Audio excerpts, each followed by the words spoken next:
আমার নবীজি হঠাৎ করে দেখলেন খাদিজার মন খারাপ। নবীর কাছে সে বলছেন, ইয়া রাসূলুল্লাহ, কেমন যেন মনে হচ্ছে, আমি মনে হয় বাঁচবো না। আমি যদি কোনো বেয়াদবি করে থেকে আপনি আমারে মাফ করে দিয়ে। রাসূল বলেন, খাদিজা, এমন করে কোনোদিন তো বলো না, কি হয়েছে তোমার বলো। তিনি বলছেন, মনে হয় দুনিয়া থেকে বিদায় নেব। রাসূল কেমন সময় বলা হলো, তার 3 দিন আগে আমার নবীর আপন চাচা আবু তালিব দুনিয়া থেকে বিদায় নিয়েছেন। আমার নবীর চোখের পানি ফুরায় না। নবীজি বলছেন, খাদিজা, আমার আপন চাচা আবু তালিব মারা গেল, তুমি আবার কি বলো? হ্যাঁ হুজুর, আমার মনে হয় আমি বাঁচবো না, আমি আপনার কাছে 3টা জিনিস চাবো। রাসূল অবাক হয়ে গেলেন, আমার খাদিজা কোনোদিন আমার কাছে কোনো কিছু চায় না, বরং খাদিজা তার সমস্ত সম্পত্তিগুলো আমার হাতে তুলে দিয়েছে। খাদিজা আমার কাছে চায় না, সমস্ত স্থাবর অস্থাবর সব সম্পত্তি আমার হাতে যে মহিলা তুলে দেয়, সেই মহিলা আমার কাছে আবার কি চায়? তিনি বললেন, খাদিজা, তুমি কি চাও?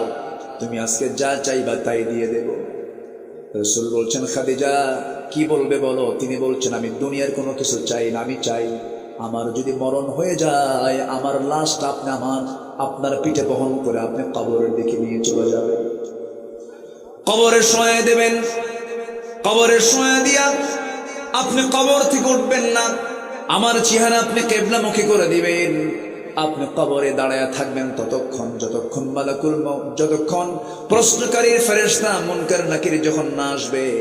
মুনকার নাকির যখন চলে আসবে, আমার মনে হয় আমার এই টুটাফাটা আমল নিয়ে আমি 3টা প্রশ্নের জবাব দিতে পারবো না।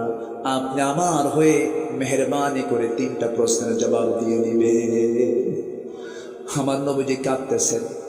নবীজি বুকের সঙ্গে জড়িয়ে ধরে বলছেন, খাদিজা, তুমি আমার জীবনের সবচাইতে বড় স্মৃতি, তুমি যা বলবে তাই হয়ে যাবে, কোনো চিন্তা নাই খাদিজা, তুমি চিন্তা করো না। মালাকুল মউত চলে আসলেন, মা খাদিজার ইন্তেকাল হয়ে গেল। সিরাত গ্রন্থে এসেছে, আমার নবীজি তার কথা মতো তার লাশটা নিয়ে চলে গেলেন, কবরের দিকে নিয়ে চলে গেলেন। আমার নবীজি যেদিন খাদিজাকে হারিয়েছেন, সেই দিন থেকে শুরু করে নিয়ে মৃত্যুর দিন পর্যন্ত এমন কোনো দিন নাই যে দোয়ায় রাসূল খাদিজার নামটা বাদ দিয়েছেন। সব দিন দোয়া করেছেন খাদিজার জন্য, তিনি সব ফেলে কেঁদেছেন। আম্মাজান খাদিজা দুনিয়া থেকে বিদায় নিলেন। বিদায় নেওয়ার সময় রাসূল তাকে বিদায় দিয়ে দিবেন, তার কথা মতো তার লাশটা নিজের পিঠে বহন করে কবরে নিয়ে চলে গেলেন। কবরে শোয়া দিলেন। কবরে শোয়া দিয়া আমার নবীজির চেহারা কিবলামুখী করে দেন, বারবার আসমানমুখী হয়ে যায়। জিবরিল আমিন বলছেন, ইয়া রাসূলুল্লাহ, খাদিজার চেহারাকে আপনি সোজা করতে পারবেন না, আরশের সঙ্গে সরাসরি তার চেহারা সরাসরি সম্পর্ক হয়ে গেছে। 3টা প্রশ্নের জবাব দেওয়া লাগবে না আপনার। 3টা প্রশ্নের জবাব দেওয়ার জন্য আর শাসিমের মালিক আল্লাহই যথেষ্ট, যে আল্লাহ নিজে খাদিজাকে সালাম দেয়। সুবহানাল্লাহ, কোনো চিন্তা নাই আপনার। আমার নবীজি কবর থেকে উঠে আসলেন। আম্মাজান খাদিজার মতো মানুষ, যে খাদিজাকে আল্লাহ নিজে সালাম দেন, সেই খাদিজা কবরকে দেখে আনন্দ করেন না ভয় পান? কবরটা কি আনন্দের জায়গা না ভয়ের জায়গা? ওসমান জিন্নুরাইনের মতো মানুষ, ওসমান জিন্নুরাইনের মতো মানুষ দুনিয়াতেই যিনি জান্নাতের সংবাদ পেয়েছেন, কবরের কথা মনে করলে পরে শিশুর মতো কাঁদতেন। কিসের মতো কাঁদতেন? শিশুর মতো হাওমাও করে কাঁদতেন। আমার বন্ধুগণ, আজকে আপনার বাবা গেছে, আজকে আপনার ছেলে গেছে, আজকে আপনার নাতি চলে গেছে, আপনার বউ চলে গেছে, আপনার ভাই চলে গেছে, আমিও চলে যাব। একটা কবর দেখে যদি শিক্ষা না পাই, ওই লোকের মতো পোড়া কপাল আর দুনিয়াতে কেউ নাই। আজকে আমরা যে মাহফিলে এসেছি, এখানে যারা বসে আছেন, কারো বাপ চলে গেছে, কারো মা চলে গেছে, কারো ভাই চলে গেছে, কবরবাসী হয়েছে। আমিও চলে যাব, আপনিও চলে যাবেন। কিন্তু এই দুনিয়ার জিন্দেগি শেষ হওয়া মাত্রই আমার একটা জীবন শুরু হয়ে যাবে, যে জীবনের শুরু আছে কিন্তু কোনোদিন তার শেষ নাই। দুনিয়াটা পার হয়ে যাবে। দুনিয়াটা ফকিরেরও চলে যায়, রাজা বাদশারও চলে যায়, ধনী মানুষেরও চলে যায়, গরিব মানুষেরও চলে যায়। কিন্তু এই দুনিয়া পার হয়ে যাবে, কিন্তু এমন একটা জগৎ আসবে। আমার আল্লাহর সৃষ্টির হলো 2 পিঠ, একটা হলো ইহকাল, আরেকটা হলো পরকাল। আমরা এক পিঠ অতিক্রম করতেছি, আরেকটা পিঠ সামনে পড়ে আসে না নাই? পড়ে আছে। সেই আখিরাতকে সামনে রেখে আমাকে আপনাকে চলতে হবে। পরকাল কেন্দ্রিক চিন্তা আমার মাথায় নিতে হবে। আমার আপনার সবচেয়ে বড় চ্যালেঞ্জ হলো, যেমন করে হোক মরার পর আমাকে বাঁচতে হবে কি থেকে বলেন? একটু জোরে বলতে হবে। কি থেকে বলেন? জাহান্নাম থেকে। সবচেয়ে বড় চ্যালেঞ্জ। জাহান্নাম আছে না নাই? আসতে বলবেন না, জাহান্নাম আছে না নাই? জাহান্নাম কয়টা? আমি কি প্রশ্ন করছি? আমি কি বিরক্ত করতেছি না তো? জাহান্নাম কয়টা? 7টা। সাকার, লাজা, জাহান্নাম, হুমাজা, আছে না? এইরকম করে 7টা জাহান্নাম। আমার একটা আলোচনা আছে, আজ থেকে আরো 12 বছর আগে আমি আপনাদের এই অত্র অঞ্চলের সবচেয়ে বড় মাহফিল দারুল আমান ট্রাস্ট, সেখানে আমি জান্নাত এবং জাহান্নামের আলোচনা করেছি। সেখানে কোন আমলে কোন জান্নাত, কোন আমলে কোন জাহান্নাম আমি আলোচনা করেছি। যেহেতু আজকে সূরা মারিয়াম ধরেছি, তো সেখান থেকে কিছু কথা বলতে চাচ্ছি। তাহলে জাহান্নাম হলো কয়টা বলেন তো? 7টা। জান্নাত কয়টা? কয়টা বেশি? জাহান্নামী বেশি না জান্নাতি বেশি? না, জাহান্নামের সংখ্যা কম, জান্নাতের সংখ্যা বেশি। কিন্তু জাহান্নামে যাবে বেশি না জান্নাতে যাবে বেশি? জোরে বলেন। আচ্ছা, তাহলে দোষ কার? অনেকে চিন্তা আছে ওদের আল্লাহরই। আল্লাহর দোষ নাকি? আল্লাহ তাআলা জান্নাত রেখে দিয়েছেন আর জাহান্নাম রেখে দিয়েছেন, এবং সবকিছু ওপেন করে দিয়েছেন। বান্দা, আমি তোমার সামনে সবকিছু ওপেন করে দিলাম, এই আমলটা করবা, জান্নাত বুঝে নিবা। এই আমলটা করবা, জাহান্নামও বুঝে নিবা। সবকিছু বিষয়, হালাল হারাম, ন্যায় অন্যায়, সত্য মিথ্যা, সবকিছুকে আড়াল করে না প্রকাশ্য? সব কি স্পষ্ট না? অস্পষ্ট না সুস্পষ্ট? সুস্পষ্ট। আমার বন্ধুগণ, আমার আপনার জীবনের সবচেয়ে বড় চ্যালেঞ্জ হলো, জাহান্নাম থেকে আমি কেমন করে বাঁচবো, জাহান্নাম থেকে আমি কেমন করে পরিত্রাণ পেয়ে যাব। জাহান্নাম থেকে বাঁচার জন্য জাহান্নামের আমলগুলো বাদ দিতে হবে, জান্নাতের আমলগুলো করতে হবে। জাহান্নামের বদ আমলগুলো কি কি, তারও তালিকা কোরআনে আছে। জান্নাতে যাওয়ার আমলগুলো কি কি, তারও তালিকা আছে। আল্লাহ রাব্বুল আলামিন বলছেন, বান্দা, আমি তোকে এমন কিছু বদ আমল আছে, যে বদ আমলের জন্য আমি তোকে শুধু জাহান্নাম দেব না, জাহান্নামের গর্তের মধ্যে আমি তোরে ঢুকাবো। জাহান্নামের গর্ত এত ভয়ঙ্কর, জাহান্নামের গর্ত দেখে জাহান্নাম পর্যন্ত ভয় পায়। এত ভয়ঙ্কর জাহান্নামের গর্তগুলো, অনেকগুলো গর্ত আছে। এর মধ্যে একটা গর্তের নাম হলো, এখানে আল্লাহ তাআলা উল্লেখ করেছেন গাইয়া। কি বলেন তো? গাইয়া। আল্লাহ রাব্বুল আলামিন বলেন, فخلف من بعدهم خلف أضاعوا الصلاة واتبعوا الشهوات فسوف يلقون غيا। আল্লাহ রাব্বুল আলামিন বলেন, যে সমস্ত বান্দার ভিতরে আমি মারাত্মক দুটা দোষ পেয়ে যাব, তাকে আমি শুধু জাহান্নাম দেব না, জাহান্নামের গর্তের মধ্যে ঢুকাবো। সেই জাহান্নামের গর্তের নাম এখানে আসছে গাইয়ুন, গাইয়া নামক গর্ত, গাই নামক গর্ত। যে গাই নামক গর্তটা এত ভয়ঙ্কর, জেলখানার ভিতরে যারা জেল খাটছেন, জেলের ভিতরে ভালো মানুষও যায়, মন্দ মানুষও যায়। আল্লাহর পয়গম্বররাও জেল খেটেছেন, ইতিহাসে আছে না নাই? আসতে বলবেন না, আছে না নাই? আচ্ছা, যেমন বলেন তো একটা নবীর নাম বলেন তো।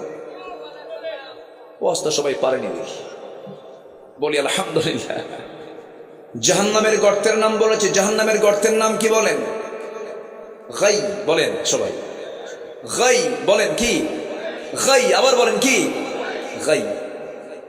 গাই নামক গর্তের মধ্যে ঢুকাবেন। দুটো অপরাধ করলে পরে শুধু জাহান্নাম না, জাহান্নামের গর্তের মধ্যে ঢুকায় দিবে।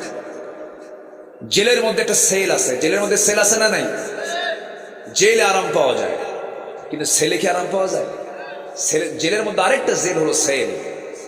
সেখানে একটা ছোট্ট জায়গা থাকে, ধরেন 4 হাত বাই 5 হাত অথবা 6 হাত, সীমিত একটা জায়গার ভিতরে, সেখানে পায়খানা সেখানে করতে হয়, পেশাব সেখানেই করতে হয়, একটা ড্রেন থাকে। যারা ইনসাইডে গেছেন তারা দেখেছেন। এটা হচ্ছে সেল। তো আল্লাহ তাআলা বলছেন জাহান্নাম শুধু না, আমি তোকে জাহান্নামের গর্তের মধ্যে ঢুকাবো যদি 2টা অকাম করে আসিস। কয়টা অকাম? 2টা অকাম। 1 নম্বর হলো যারা নামাজকে নষ্ট করে ফেলেছে। আমার দেশে তো বেনামাজি নাই। আসতে বলে, আসতে বলবেন না, আছে না নাই? আচ্ছা, মনে হয় আমি কষ্ট দিয়ে ফেলতেছি। হুজুর আজকে আপনাদের তো আপনি জাহান্নামে ঢুকাই দিলেন। ভাইরে, নামাজ, আমার বুকটা ফেটে যায় জানেন। 18 কোটি মানুষ আমার দেশে, 18 কোটি, কম কথা না কিন্তু। আমার মনে হয় আরব গালফেও এত লোক নাই। আরবের যে আরব গালফ যে কান্ট্রিগুলো আছে, এত জনগণ মনে হয় হবে না সব মিলে, হয়তো সমান সমান হতে পারে। এত বিশাল জনগোষ্ঠী মুসলিম, অথচ নামাজ পড়ে মাত্র 5%। কয় পার্সেন্ট বলেন? 5%। বুকটা ফেটে যায়। নামাজি নাই। কিন্তু আমার বন্ধুগণ, যদি প্রশ্ন করি আমার দেশে এই মুহূর্তে মসজিদ বেশি না মুসল্লি বেশি? আসতে বলবেন না কি বেশি? বলেন মুসল্লির তুলনায় মসজিদ বেশি। ছোট্ট একটা গ্রাম, আগে অনেক মিল ছিল। অনেক দূর থেকে বুড়া মুরব্বীরা মসজিদ আসতেন হেঁটে হেঁটে। তারা ভাবতেন দূর থেকে যাব, সওয়াব প্রতি কদমে কদমে বেশি পাওয়া যাবে। আজ থেকে 20-30 বছর আগের দিকেও তাকান, দূর থেকে মসজিদে হেঁটে হেঁটে চলে যেত। মসজিদ বানানোর কোনো প্রয়োজন ছিল না। তারা মনে করতো আমরা বড় জামাত করব, বড় জামাতে নামাজ পড়ব। কিন্তু আজকে গ্রুপ গ্রুপ হয়ে হয়ে একটা গ্রামের মধ্যে এই প্রান্তে একটা মসজিদ, মাঝখানে একটা মসজিদ, ওই কোণার একটা মসজিদ। আমি কি ভুল বলতেছি? মসজিদ বেশি দরকার না মুসল্লি বেশি দরকার?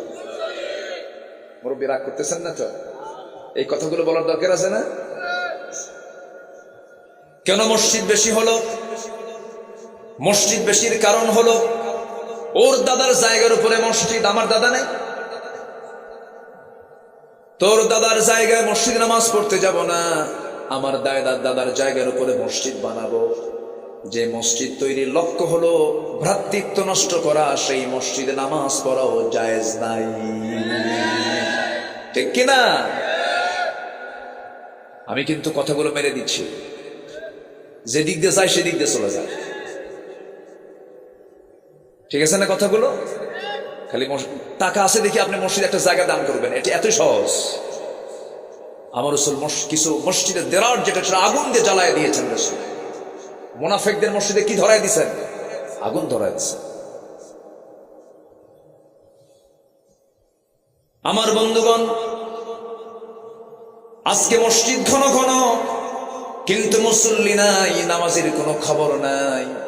ফজরের সময় আজান হয়, একটা গ্রামের 3টা মসজিদ থেকে আজান হয়ে যায়।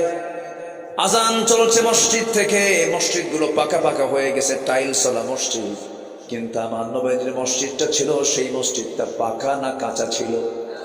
কাঁচা ছিল। কিন্তু মসজিদ ছিল কাঁচা, ইমানটা ছিল পাকা। হারে কি পাকা ইমান ছিল তাদের!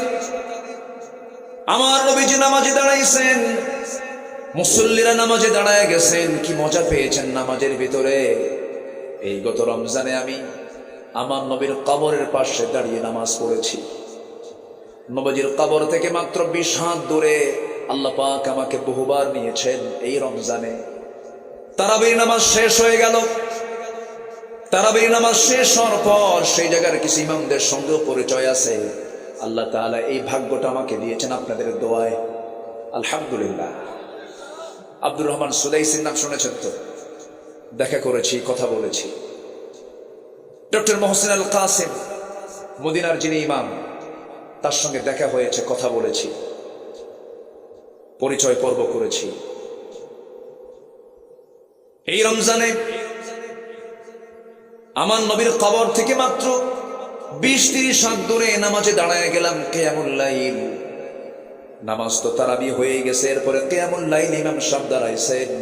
ইমাম সাহেবের বয়স হলো 90 বছর। কত বছর? আপনার বয়স কত হবে? 75 বছর। ওনার চাইতে 15 বছরের বড়।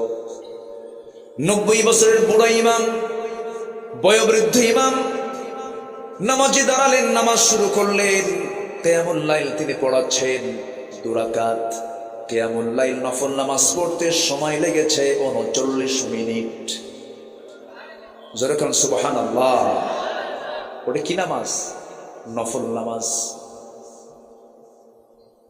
2019 সালে মনে আছে, আমার বাবা ডান পাশে, একসঙ্গে হজে গিয়েছিলাম আমি আর বাবা। বাবার পায়ে সমস্যা, নামাজে দাঁড়াইছি, নামাজ পড়তেছি। এরকম বয়স্ক ইমাম ফজর 2 রাকাত নামাজ পড়ালেন। নামাজ পড়তে পড়তে সময় লেগে গেছে প্রায় 29 মিনিট। যদি আমার দেশের কোন ইমাম যদি ফজরের নামাজে যদি 29 মিনিট সময় দিয়ে যদি একদিন নামাজ পড়ায়, নামাজও শেষ, বলবে হুজুর টোপলা নেন। ঠিক কিনা? সময় তো দিতে হবে নামাজের ভিতরে। আমরা ওয়াজ শুনি ঘন্টা ঘন্টা, কিন্তু নামাজ পড়তে বিরক্ত, তার লাভটা হলো কি? ওয়াজে বেশি সময় দরকার না, নামাজে বেশি সময় দরকার? নামাজে। আল্লাহ তাআলা বলছেন, ফাখালাফা মিন বা'দিহিম খালফুন আদাউস সালাহ ওয়াত্তাবাউশ শাহাওয়াত। আমি তাদেরকে জাহান্নামের গর্তের মধ্যে ঢুকায় দেব, যারা নামাজকে নষ্ট করে ফেলেছে, যারা নামাজ পড়ে নাই। আবার আরেক জায়গায় আয়াতের ব্যাখ্যার একটা আয়াত আল্লাহ রাব্বুল আলামিন বলেছেন, কোরআন তেমন একটা কিতাবের নাম, একটা আয়াতের ব্যাখ্যা আল্লাহ তাআলা আরেকটা আয়াতে দিয়েছেন। আল্লাহ রাব্বুল আলামিন বলেন, মা সালাকাকুম ফি সাকার ক্বালু লাম নাকু মিনাল মুসাল্লিন ওয়া লাম নাকু নুতঈমুল মিসকিন ওয়া কুন্না নাখুদু মা'আল খায়িদিন। ও জাহান্নামের, আজকে তোমরা জাহান্নামে কেন? জাহান্নামে প্রবেশ হওয়ার মূল কারণটা কি বলো? জাহান্নামীরা বলবে, আমরা 4টা কাজ দুনিয়াতে করে আসি নাই। মুখস্থ করবেন কয়টা কাজ? আবার বলেন কয়টা কাজ? আমি কিন্তু আলোচনা শেষে আবার প্রশ্ন করব। রাগ করতেছেন নাকি আপনারা? আমার আলোচনার ধরনটা একটু ভিন্ন। আমি আলোচনা চেষ্টা করি মানুষকে মুখস্থ করে দেওয়ার জন্য, এটা উচিত।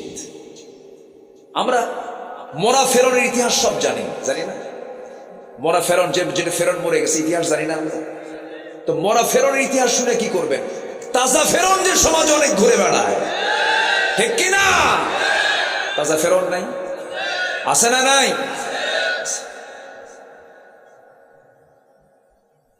মরা আবু জেহেলের ইতিহাস আর কত শুনবো আমরা? নতুন আবু জেহেল আছে না নাই? বসে বসে দেখি না, বসেন, বসেন। এত সুন্দর মানুষ আপনারা, বলি আলহামদুলিল্লাহ। খুব ভদ্র চিত আচরণ আপনাদের, এবং আমি খুব খুশি হয়েছি যে আজকের মাহফিলে এইখানে যারা কবরবাসী আছেন তাদের আত্মীয় স্বজনই বেশি। বলি আলহামদুলিল্লাহ।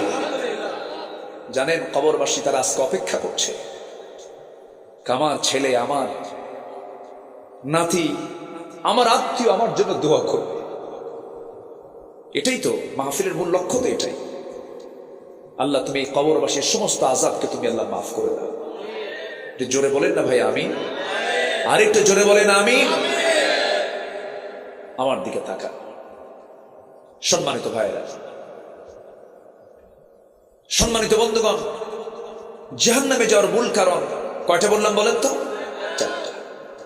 নাম্বার 1 হলো, জাহান্নামীরা বলবে, আমরা আজান শুনেছি কিন্তু নামাজে যাই নাই। এমন লোক তো আমার দেশে খুঁজে পাওয়া যাবেই না। হ্যাঁ, কিন্তু এই নাজিরপুর বাজারে, এই চাষকর বাজারে ব্যবসায়ীর কানে কানে কি আজান যায় না? আসতে বলুন, আজান যায় কি যায় না? সব ব্যবসায়ী যদি আজান শোনার সঙ্গে সঙ্গে, আজানটা মূলত কার ডাক? আসতে বলুন না, কার ডাক? আল্লাহ মানে কে? এই আকাশটা কার? ওই সূর্য কার? ওই চন্দ্র কার? এই জমিনটা কার? আমার প্রাণ কার হাতে? ডাক দিচ্ছেন কে? শুনতেছে কে? শুনতেছে ব্যবসায়ী। আমরা, তাই না? তাহলে আমরা শুনলাম, ডাক শুনলাম আজানের, হাইয়া আলাস সালাহ, হাইয়া মানে কি? তাড়াতাড়ি করে আসো, হাইয়া আলাল ফালাহ, তাড়াতাড়ি করে কল্যাণের দিকে আসো। হাইয়া, হাইয়া শব্দটার আরবি যার অর্থ হলো তাড়াতাড়ি করে মসজিদের দিকে চলে আসো, তাড়াহুড়ো করে আসো। আমরা দেখবেন যে কোনো কাজ, যে কোনো শক্ত ভারী জিনিস যখন আমরা একা না পারি, তখন সবাই মিলে বলি কি বলি? হাইয়া বলি না? বলি কিনা? হাইয়া বলি কিনা? এই যেটা জোড়ালো চেষ্টা আমরা করি। আল্লাহ বলছেন, বান্দারে তাড়াহুড়ো করে সব কাজ ফেলে একসঙ্গে চলে আসো, নামাজের দিকে আসো, নামাজে দাঁড়াও। আজান হয়ে যায় সুন্দর মিষ্টি সুরে, ব্যবসা চলে, সব চলে, কিন্তু বান্দা নামাজে হাজির হয় না। জাহান্নামে যাওয়ার 1 নাম্বার কারণ হলো আজান শুনেছে কিন্তু বান্দা নামাজে যায় নাই। এটা হলো 1 নাম্বার কারণ। জাহান্নামে যাওয়ার 1 নাম্বার কারণ হলো নামাজটাকে ছেড়ে দেওয়া। নাম্বার 2 হলো জাহান্নামে যাওয়ার 2 নাম্বার কারণ হলো বান্দার হক নষ্ট করে ফেলা। মিসকিনদের খাবার দানে যারা উৎসাহ দেয় নাই, বান্দার হক যারা নষ্ট করেছে, রাস্তার টাকা মেরে খেয়েছে, জনগণের টাকা মেরে খেয়েছে, এতিমের মাল, ভাতিজার মাল চাচা মেরে খেয়েছে, বোনের সম্পত্তি ভাই বুঝে দেয় না, এমন ভাই তো গুরুদাসপুরে নাই। আসতে বলবেন না? আছে না নাই? বলবো। আবার যদি জমি যদি ভাগ করে দেওয়া লাগে দিবেন তো? তাহলে মাহফিল সফল। বলি আলহামদুলিল্লাহ। তাহলে 2টা কারণ বললাম। বোনের সম্পত্তি মেরে খাওয়া যাবে? যাবে যাবে। আচ্ছা, আমার দেশে কি বোনের সম্পত্তি দেওয়া ভাই কি বেশি না কম? ভালো করে বলবে। বোনের সম্পত্তি পুঙ্খানুপুঙ্খ পাই টু পাই বুঝায় দেয় এমন ভাইয়ের সংখ্যা বেশি না কম? নাই। কাম সারছে, খালি দোয়া করে দেয়, দোয়া করে দেয়। দেখেন, দোয়া করে দেয়। উনি ভুক্তভোগী, উনি খুব রাগ করছে। আবার আড়াল থেকে হয়তো মা বোন বলতেছেন, হুজুর একটু ভালো করে রাখুন, ভাই কিছু বসে আছে, যদি অংশটা পাই। ঠিক আছে না? ওয়াজের ফলাফল বোনরা কালকে টের পাবে যে ওয়াজের ফলাফল কি হলো। শোনেন, আল্লাহর হক আর বান্দার হক, এই 2টা ঠিক যদি কোনো বান্দা রাখতে পারে, জান্নাতে যেতে তার কোনো বাধা নাই। যেরকম সুবহানাল্লাহ। কার হক? 1 নাম্বার কার হক? আল্লাহর হক। 1 নাম্বার হলো নামাজ। 1 নাম্বার কি বলেন? নামাজ। বান্দার হক আছে না নাই? আচ্ছা, আল্লাহ তাআলা কিন্তু ইচ্ছা করলে কবরের সব হিসাব নিতে পারতেন, কিন্তু আল্লাহকে সব হিসাব কি কবরে নিবেন? কোথায় নিবেন বলেন? সবাই বলেন। হাসরে। কেন এত টাইম কি দরকার? আল্লাহ তো কবরেই ফিনিশিং দিতে পারতেন, কিন্তু কবরে তো হিসাব ক্লিয়ার হবে না। কেন? আল্লাহর হক নয়। আল্লাহ বললেন তুই নামাজ পড়ছিস না, বিচার করে ফেললেন। কিন্তু যে বান্দা কবরে গেছে, ওর আত্মীয় স্বজন এখনো মরেই না। আসতে হয়, ঠিক কিনা বলেন? আবার ওই যে কাবিল প্রথম যে খুনটা করেছিল, ইতিহাস কিন্তু জানলে ও শুনতে মজা লাগে। এখন ওই ইতিহাসগুলো যারা জানেন তারা জিনিসটা ক্লিয়ার হবে। প্রথম যে খুনটা করছিল সেটা কে? না, কাবিল। কে করেছিল? মারছে কাকে? হাবিলকে। যত খুন হবে, সমস্ত খুনের একটা অংশ, একটা অপরাধের একটা অংশ কার আমল নামে যাবে? ওই কাবিল পাবে। তাহলে এখন বলেন, তাহলে কবরে কি বিচার শেষ করা সম্ভব? না। তাহলে এই কবরের এখানে বিচার করলে তাহলে সঠিক বিচার হবে না। এই জন্য আল্লাহ তাআলা কায়েম করেছেন হাসর। কায়েম করেছেন কি? হাসর। হাসরে বিচার করবেন কে? আল্লাহ তাআলা। সব ডেকে আনবে, সবগুলোকে গোছায় আনবে। তাহলে জাহান্নামে যাওয়ার সূরা মারিয়ামের ভিতরে আল্লাহ তাআলা একটা গর্তের মধ্যে ঢুকাবেন। সেই গর্তের নাম কি বলেন তো? গাই। বলেন, আবার বলেন কি? গাই। কয়টা কারণে? 2টা। এর মধ্যে 1 নম্বর কারণ কি? নামাজ নষ্ট করা। আবার এইদিকে সূরা মুদ্দাসসিরে বলছেন 4টা কারণে বান্দা জাহান্নামে যাবে। এর মধ্যে 1 নম্বর কারণ কি? নামাজ। তাহলে এখানেও নামাজ, ওখানেও নামাজ। এরপর বলছেন বান্দার হক যারা নষ্ট করবে, বোনের সম্পত্তি বুঝে দেয় না, বাবা মারা গেছে 1 যুগ আগে, কিন্তু ভাইরা শুধু তাল বাহানা করে। বোন যখন মাঝে মাঝে আসে, বোনকে পাম্পটি দেওয়ার জন্য কাঁচা গোল্লা নিয়ে আসে। নাটোরের সেই রেল স্টেশন থেকে কাঁচা, কি রেল স্টেশন না, হ্যাঁ হ্যাঁ, নিচা বাজার থেকে নিয়ে আসে। নিয়ে এসে বোনকে বলে, বোন বসো। ও আমার বোন, তোমরাই তোমার বড় বোন, বাপ মারা গেছে, অংশ নিতে এসেছো। একটা কথা বলি, বোন রাগ করো না, অংশ নিলে কিন্তু ধ্বংস হয়।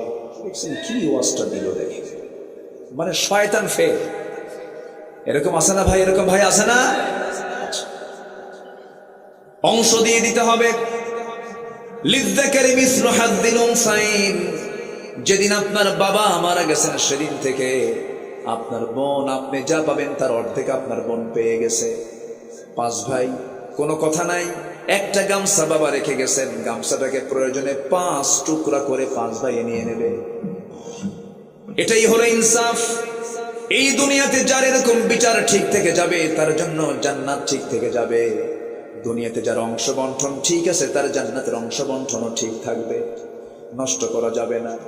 আমার বন্ধুগণ, গাই নামক গর্তের ভিতরে সরাসরি কোরআনে আসছে 7টা অপরাধ করলে, 2টা অপরাধ করলে পরে বান্দাকে গাই নামক গর্তের মধ্যে দেব। আরেকটা অপরাধ হলো ওয়াত্তাবাউশ শাহাওয়াত। মন যা চায় সে অনুযায়ী চলে। মন চায় মদ খাবো, মদ খায়। এমন লোক আছে না নাই বলেন? মদের দোকান নাটোর জেলায় নাই, মদখোর নাটোর জেলায় নাই। তাহলে ওরা কিন্তু হজও করে, আবার লেখে আলহাজ অমক। ও যে মদ খায় লেখা উচিত আলহাজ মদখোর। নাটোর জেলায় তো সুদখোর নাই। আসতে বলবেন আছে না নাই? আমার ওয়াজ শুনে যদি আজকে কেউ মন খারাপ করেন তাহলে ভাববো ওটা সুদ খায় আর ওটা মদ খায়। আমার বন্ধুগণ, আল্লাহ রাব্বুল আলামিন সরাসরি আয়াতের মধ্যে বললেন 2টা অপরাধ করবা আমি জাহান্নামের খাই নামক গর্তের মধ্যে দেব। একটা হচ্ছে নামাজ নষ্ট করবা, আর একটা হলো মন যা চাই তাই করবা। আমরা কি নফসের গোলাম হব না আল্লাহর গোলাম হব? কার গোলাম হব? আল্লাহর গোলাম হব। আল্লাহ রাব্বুল আলামিন এই 2টা সরাসরি কারণ বললেন। তাফসীরে কুরতুবীর মধ্যে এসেছে, তাফসীরে কুরতুবীর মধ্যে এসেছে, ইমাম কুরতুবী আরো 7টা কারণ তুলে ধরেছেন। হাদিসকে সামনে রেখে ব্যাখ্যায় তিনি বলেছেন আরো 7টা অপরাধ যারা করবে তাদেরকে গাই নামক গর্তের মধ্যে ঢুকানো হবে। তার মধ্যে 1 নাম্বার হলো যে জেনাকার জেনা করতে করতে পাকা হয়ে গেছে। এমন জেনাকার বুঝি বাংলাদেশে নাই? আছে না নাই? আচ্ছা। নাম্বার 2 হলো যে মদ্যপায়ী, মদ পান করতে করতে বুড়া হয়ে গেছে, মদ ছাড়ে না। নাম্বার 3 হলো যে সুদখোর, সুদের কারবার করতে করতে সুদে পাকা হয়ে গেছে, আল্লাহ তাকে জাহান্নামের গর্তের মধ্যে ফেলে দিবেন। যে সন্তান পিতামাতার হক আদায় করে না, পিতামাতাকে কষ্ট দেয়। আজকে আমি মাহফিল আসতে নিয়ে একজন যুবক আমাকে কেঁদে কেঁদে বলছে, হুজুর আপনি এমন একটা আলোচনা করবেন। এই যে লেখছে আমাদের এলাকায়, বামনকোলা এলাকায় প্রায় বাড়িতেই দেখি বৃদ্ধা মা নির্যাতিত হয়। ছেলেরা বৃদ্ধ মার কথা শোনে না, বউদের কথা শোনে। বৃদ্ধ মা নিজে পাক করে, রান্না করে খায়, খুব কষ্টে আছে এ সকল বৃদ্ধ মা। এটা কি যৌক্তিকতা আছে না নাই? আমি খুব কেঁদে, কে যেন দিচ্ছে আমি চিনিও না, আসতে নিয়ে দেখলাম আমাকে একজন দিয়েছে। এটা খুব, আমি এটা পড়ে আমার চোখে পানি আটকাতে পারি। একটা প্রশ্ন করব ভাইরে, মা বড় না বউ বড়? ভালো করে কম, চিন্তা করে কবে, মা বড় না বউ বড়? আবার বলেন মা বড় না বউ বড়? মাহফিলে মা বড়, বাড়িতে বউ বড়। দেখেন মুরব্বী কি কয়, হ্যাঁ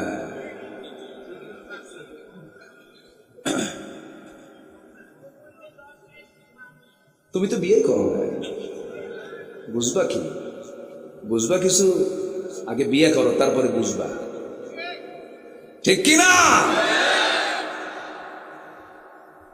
এমনও কিছু বৌমা আছে যাদের আচরণে শ্বশুর থরথর করে কাঁপে। আছে কিনা? আছে না নয়? আপনি স্বামী, আপনার এগুলো মাথায় রাখতে হবে। এগুলো মাথায় রাখতে হবে। বৃদ্ধা মা, উনি রান্না বান্না করে খাবেন একা একা, হাজারো গন্ডগোল লাগুক, এটা হারাম।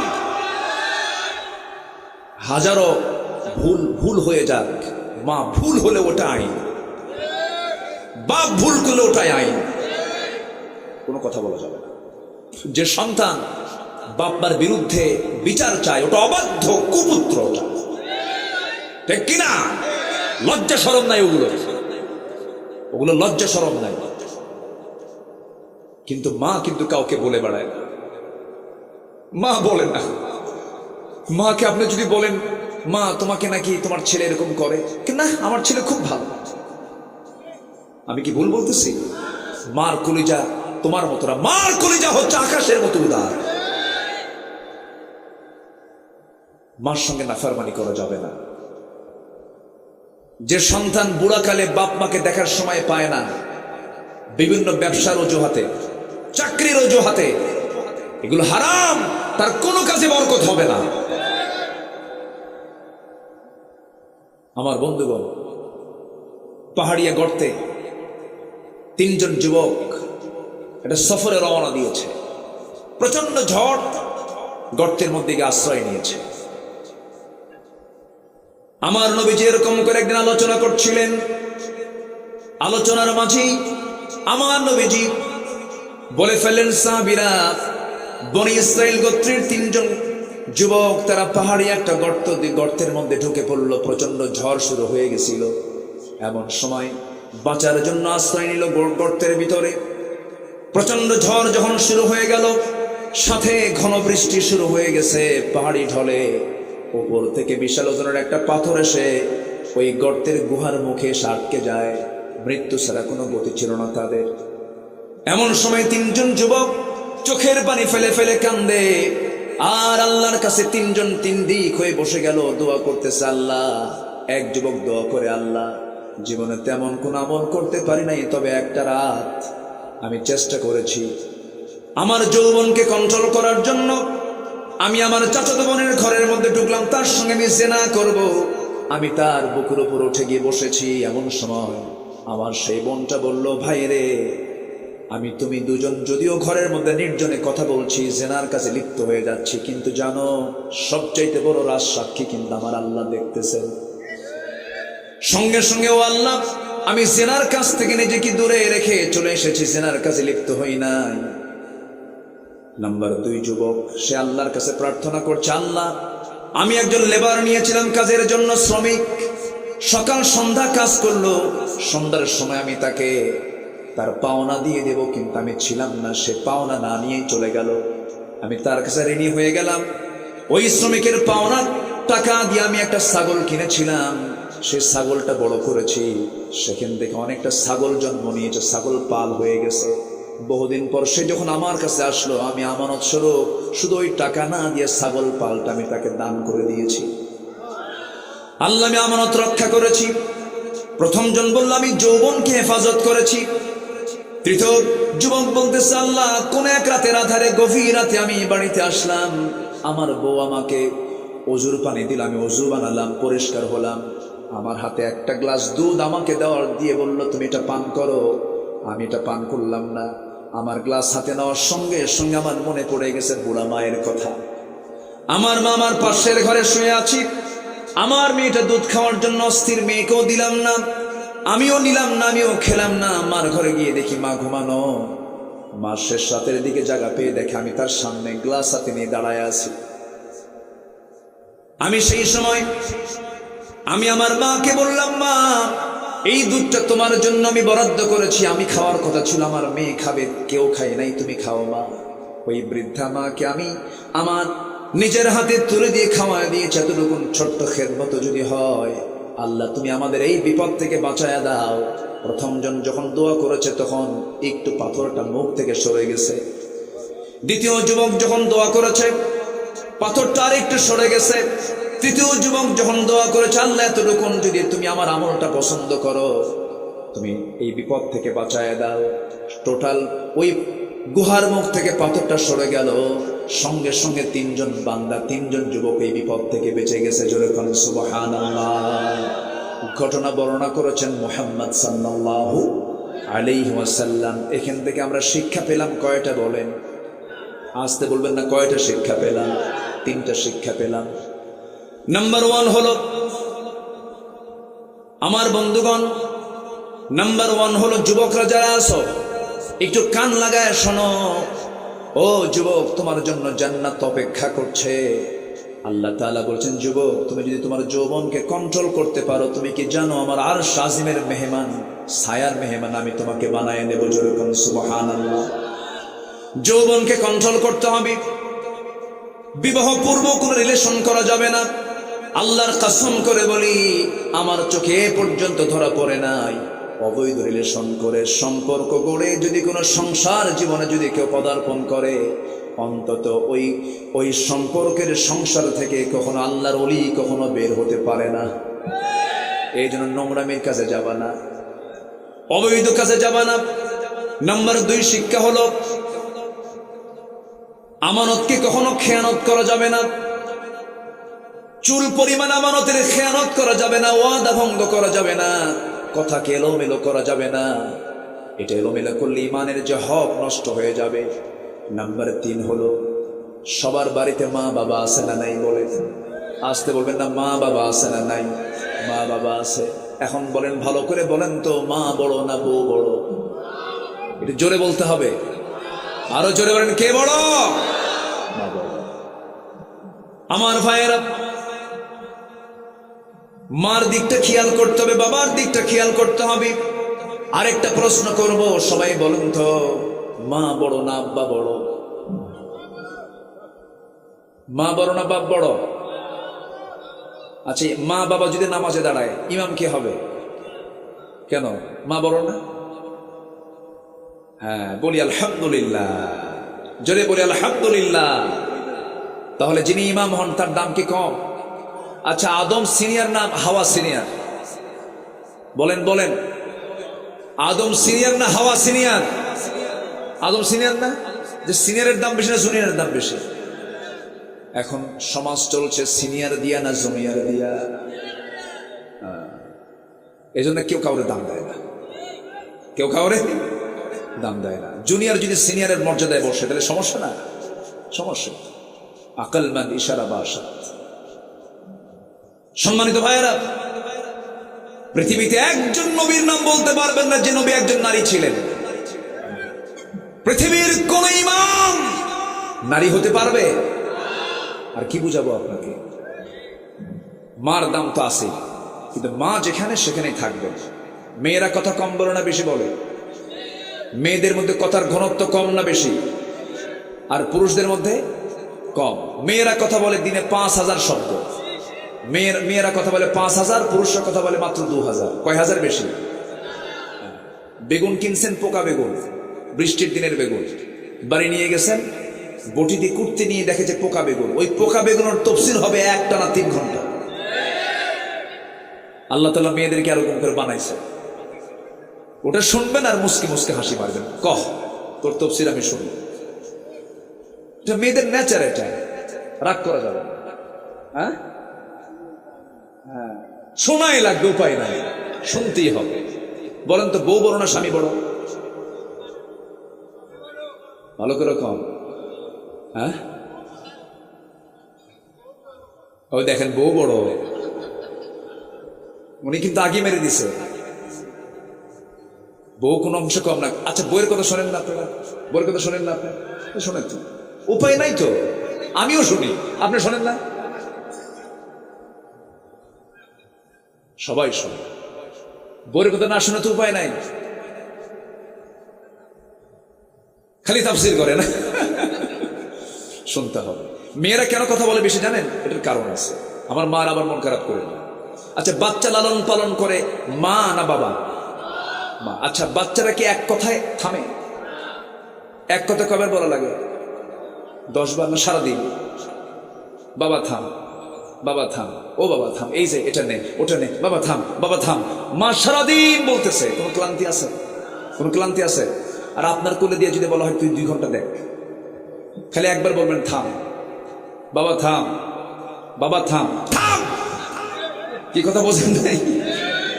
তাহলে মেয়েদের যে আল্লাহ তাআলা কথা বাড়ায় দিয়েছেন এর কারণ যুক্তি আছে না নাই? আল্লাহ আল্লাহু আকবার। আল্লাহ যাকে যেটা ডিপার্টমেন্ট দিয়েছেন সেই ডিপার্টমেন্টে সে কাজ করবে। বলি আলহামদুলিল্লাহ।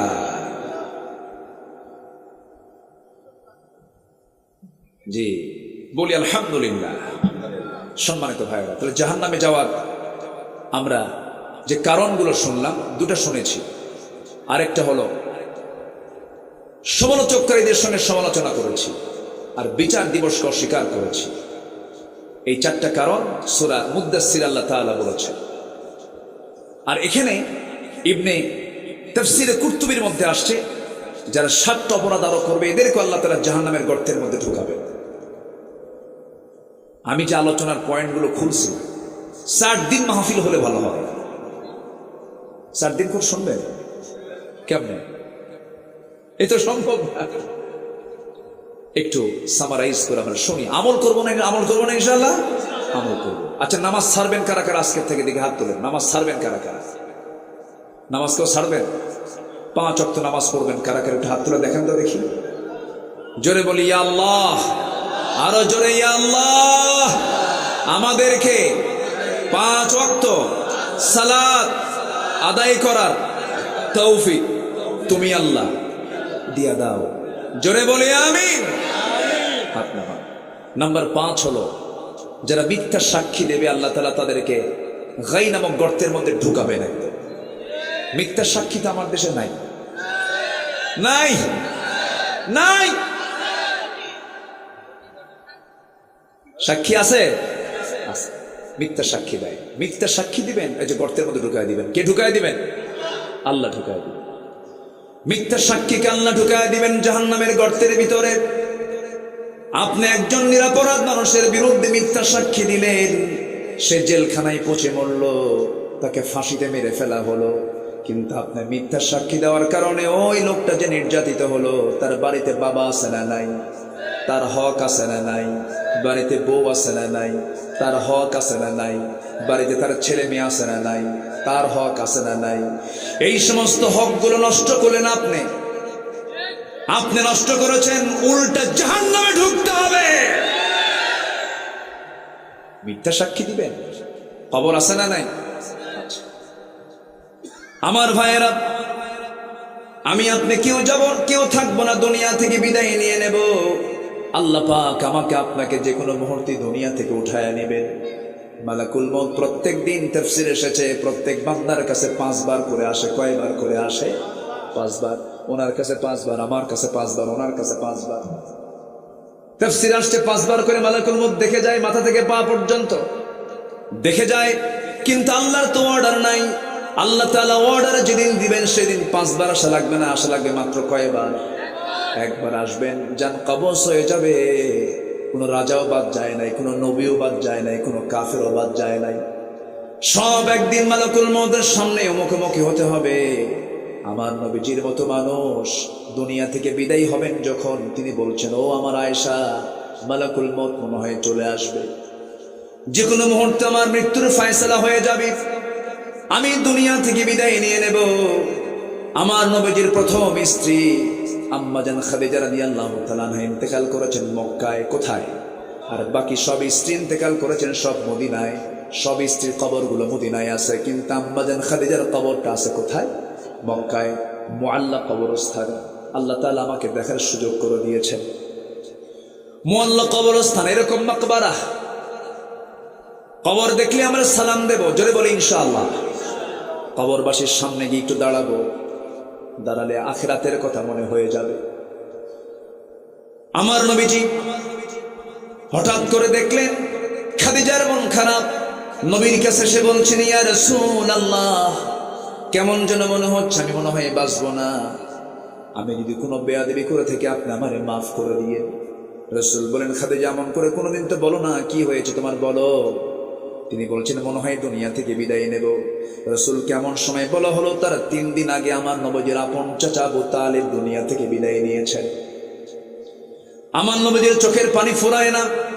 নবীজি বলছেন, খাদিজা, আমার আপন চাচা আবু তালিব মারা গেল, তুমি আবার কি বলো? হ্যাঁ হুজুর, আমার মনে হয় আমি বাঁচবো না। আমি আপনার কাছে তিনটা জিনিস চাবো। রাসূল অবাক হয়ে গেলেন, আমার খাদিজা কোনোদিন আমার কাছে কোনো কিছু চায় না, বরঞ্চ খাদিজা তার সমস্ত সম্পত্তিগুলো আমার হাতে তুলে দিয়েছে। খাদিজা তো আমার কাছে চায় না, সমস্ত স্থাবর অস্থাবর সব সম্পত্তি আমার হাতে যে মহিলা তুলে দেয়, সেই মহিলা আমার কাছে আবার কি চায়? তিনি বললেন, খাদিজা তুমি কি চাও? তুমি আজকে যা চাইবা তাই দিয়ে দেব। রাসূল বলছেন, খাদিজা কি বলবে বলো? তিনি বলছেন, আমি দুনিয়ার কোনো কিছু চাই না, আমি চাই আমার যদি মরণ হয়ে যায়, আমার লাশটা আপনি আপনার পিঠে বহন করে আপনি কবরের দিকে নিয়ে চলে যাবেন, কবরের শোয়া দেবেন। কবরের শোয়া দিয়া আপনি কবর থেকে উঠবেন না, আমার চেহারা আপনি কিবলামুখী করে দিবেন। আপনি কবরে দাঁড়ায় থাকবেন ততক্ষণ যতক্ষণ মালাকুল মউত, যতক্ষণ প্রশ্নকারীর ফেরেশতা মুনকার নাকির যখন না আসবে।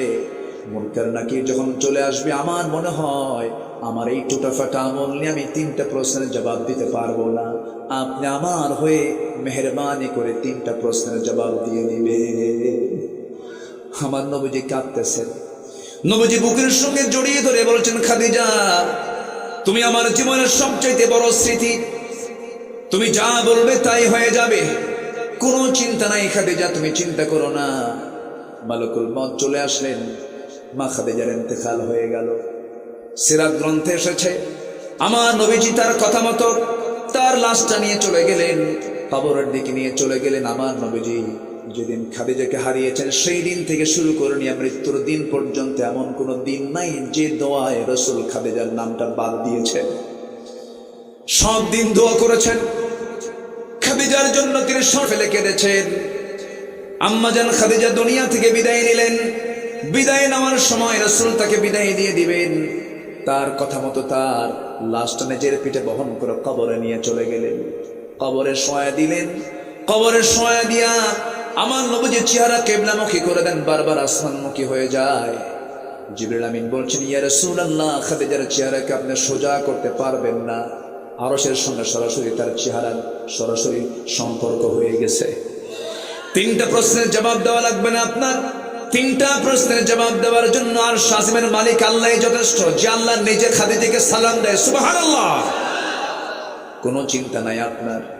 আমার নবীজি কবর থেকে উঠে আসলেন, আম্মাজান খাদিজার মতো মানুষ, যে খাদিজাকে আল্লাহ নিজে সালাম দেন, সেই খাদিজা কবরকে দেখে আনন্দ করেন না ভয় পান? কবরটা কি আনন্দের জায়গা না ভয়ের জায়গা? ওসমান জিন্নুরাইনের মতো মানুষ, ওসমান জিন্নুরাইনের মতো মানুষ, দুনিয়াতেই যিনি জান্নাতের সংবাদ পেয়েছেন, কবরের কথা মনে করলে পরে শিশুর মতো কাঁদতেন। কিসের মতো কাঁদতেন? শিশুর মতো হাওমাও করে কাঁদতেন। আমার বন্ধুগণ, আজকে আপনার বাবা গেছে, আজকে আপনার ছেলে গেছে, আজকে আপনার নাতি চলে গেছে, আপনার বউ চলে গেছে, আপনার ভাই চলে গেছে, আমিও চলে যাব। একটা কবর দেখে যদি শিক্ষা না পাই, ওই লোকের মতো পোড়া কপাল আর দুনিয়াতে কেউ নাই।